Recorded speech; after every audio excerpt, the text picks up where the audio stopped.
So excited to be here because we are live and we're going to be going into just overall the anxious versus avoidant, which we don't tend to talk about quite a bit, but I find that it's very helpful in just understanding, right? And so I wanted to really get into it and dive deep into what that looks like.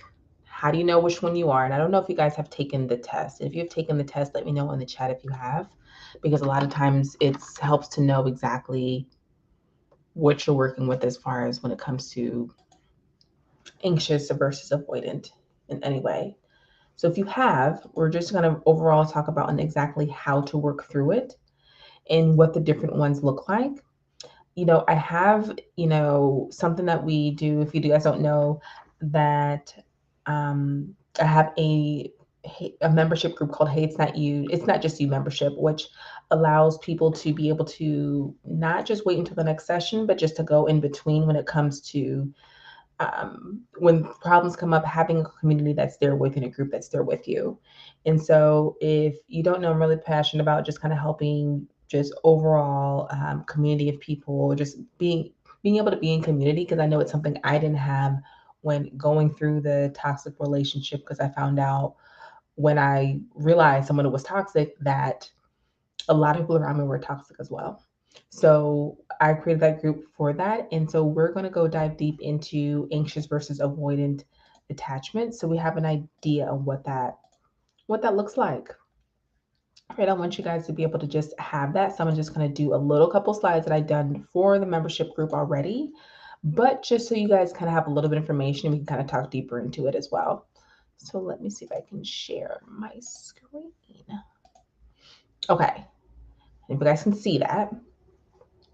But when it comes to anxious and avoidant attachment, we really don't talk about on how to be able to work through it to kind of get to that space, right? And so with that, I want you to know there's three. If you guys do not know, secure attachment, they're comfortable with intimacy, but but are not codependent.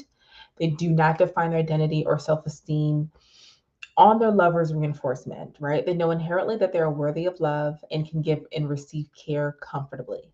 Also, they keep an even emotional keel in the face of a threat with more ease. Also, during a fight, they don't feel the need to act defensively or punish their partner, right? But a lot of times we're trying to get to the space of being secure. And so, what we do is that we end up being in one of those two spaces of avoidant or anxious or disorganized, which is both. We will go more into the avoidant and anxious. If you do not know which one you are, please feel free to take the attachment test that you can be able to, I think if you Google attachment test to kind of go and see which one that you are, taking the time to do so will explain so much within your relationships. And pause, be it if you don't know who I am, I'm Samantha, a trauma and toxic relationship recovery expert and therapist, helping you to break free from toxic narcissistic relationships. So I really wanted to dive deep into avoidant and anxious, and let me know in the chat if you have to deal with people who are like this, right? Because a lot of times we'll be able to kind of see on how there's people who are avoidant and just are not good with close intimacy. And there's people who are anxious with cling on to other people. So I wanted to kind of dive deep into that. So a lot of times with avoidance, there's a high degree of independence to avoid getting too intimate with one another. Emotional intimacy triggers feelings of discomfort and often suffocation for people who are avoidance, right? So people who you go close to them and they pull away is an easier way to put it. So a lot of times they associate with being too close as a duty or work. And it's a lot of times it's because they didn't know when the parent was going to be there. They feel like they just had to do things themselves, especially when it comes emotionally. So that's what they do. Right. I'm gonna keep this brief so we're not, too much into that. When it comes to anxious, the anxious attachment is a deep-rooted fear of rejection and abandonment. Right? Avoidance seeks to be independent of their partner. The anxious is codependent on their partner. So I overall wanted to see that and show on how there is a difference when it comes to being in that space of these types of relationships. And if you find yourself doing one of these, let us know below. I know for me, previously, when I was dealing with this toxic relationship, I very much so was in anxious attachment. right? I was very clingy as far as like how the person's going to be. And I didn't even realize at the time, but I had a sense of abandonment issues that, stem from a moment that even though parent probably didn't realize what was happening, but my body took it as, oh, I might be abandoned or neglected, or so I didn't know on whether the person's going to be there or not be there, right? So and you can kind of see what that looks like for you. So let me stop sharing my screen. So, for a lot of times, for many of us, the process of forming healthy attachments can be challenging. I just overall want to do a view of the anxious versus avoidant. So, you know that this can happen as far as your relationships, your friendships, or family dynamics, that we can attach and connect with others that impact our well being or quality of life.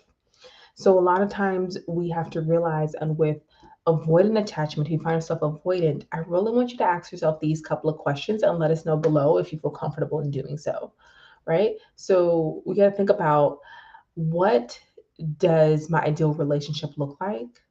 What do I fear will happen if I let somebody in, right? So what do you fear will happen if you let someone into your life? Also, what experiences from childhood made you feel like you had to be avoidant? Like, so those are just kind of three questions that you can be able to answer for yourself to kind of see exactly where it's coming from and what triggers are coming up. When it comes to anxious, right? If you find yourself just kind of clinging to your partner and worried about them leaving, I want you to be able to really ask yourself, why do I need to be surrounded by others to make me feel like happy, or that I won't be, that basically, or want to feel happy, just a sense of joy. And also on what about being alone that scares you, like really thinking about that. And lastly, just want to be able to ask yourself, how can you be able to practice self-regulation to soothe the anxiety in relationships? And a lot of times we don't realize and how we can be able to do this and how to kind of get to that secure space. When being secure, you have to be aware of what triggers you. And there's also, we have to realize that there's certain people where we naturally feel safe with, and there's certain people where our body just doesn't. And a lot of times we don't trust ourselves and trust our bodies to be able to tell us what, which is our intuition, to trust on what feels good for us and what doesn't, right? So when a lot of this work, a lot of times we feel like we can't trust somebody, when really, when you're in an anxious attachment, is because you don't trust yourself to be able to make the choices to leave the partner, or think that you're going to just end up staying to the partner. So it's about you not trusting yourself, right? And then also understand, when it comes to avoidant attachment, a lot of times you don't trust how someone will be able, how you're able to handle the situation if someone does get too close. So a lot of this underlining factor comes and deals with the trust you have towards other people, right? And I noticed that when we have to know these things, this is all part of just overall accepting yourself, right? And knowing you, so you can be able to make the shifts and changes that you need to. And that's why, it is so important to be able to, that's why I really wanted to be able to talk about self acceptance when it comes to this retreat that we have coming up on June 10th, because I realized on how, when I was struggling and being in, not even being in, when coming out of the toxic relationship, when it was such a struggle for me, was because I didn't even know I didn't know who I was. And some of you guys know this story, but I didn't even know what color I even liked after dealing with a narcissistic relationship. Someone asked me, and I was like, I don't know. I always had to think about the other person and constantly how they felt, because nothing was ever enough. I had to keep doing things that was more than what I could really do for myself, because I just had to push myself aside, that I didn't realize on how the power of just knowing you and then being able to accept you.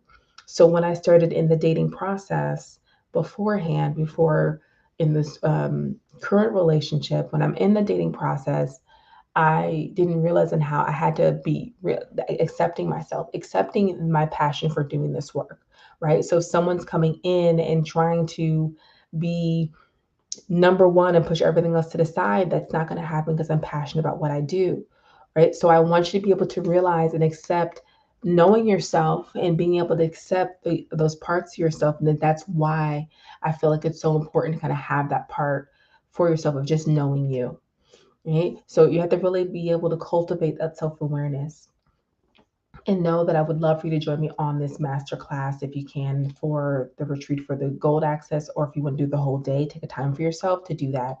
I've had have questions about having a hotel and make an experience. If you do want to come make it a whole weekend experience for yourself, know that you can do so. All you have to do is be able to email me and I can send you hotel recommendations for being in the Leesburg area that are not too far from each location if that's what you choose to do. Right? Also, when it comes to being secure, a lot of it is knowing exactly what you want when it comes to your relationships. Right? And so when it comes to knowing exactly what you want, I want you to be understand that writing down what you're looking for. So when you're going in and you're having to communicate your boundaries or what you need, you're accepting the fact that this is what I need. There's nothing wrong with that. If someone's not to match what you need, it says nothing about you as a person. It's just that's not the right person for you, right? So I think it's just all in how we look at it and all how we view when it comes to these relationships. Because healthy attachments require for open and honest communication.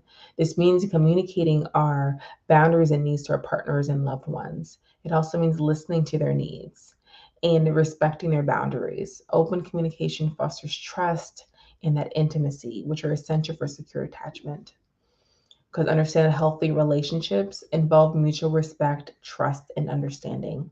So it's really going to be just about you taking the time to allow yourself to be able to be open with growing, saying exactly what you need, and knowing that your needs are not a burden. Know that if you have any questions about this, I'd like to kind of give a snippet for the mental health awareness for May, and that you can be able to be there for yourself and for you to be able to just overall know that you can come into a secure attachment, but it's going to be really about addressing those insecure attachments or avoidance and seeing on how you can be able to be there for yourself, like truly accepting yourself. So if you have any questions, know that you can be able to ask below and we can be able to kind of just answer that and have to keep the conversation going. Right? Okay. So if any other questions, if not, let me know, and then we'll go ahead and be able to answer that and have that for part two, or just I'll just see you guys next week. All right, I'll talk to you soon.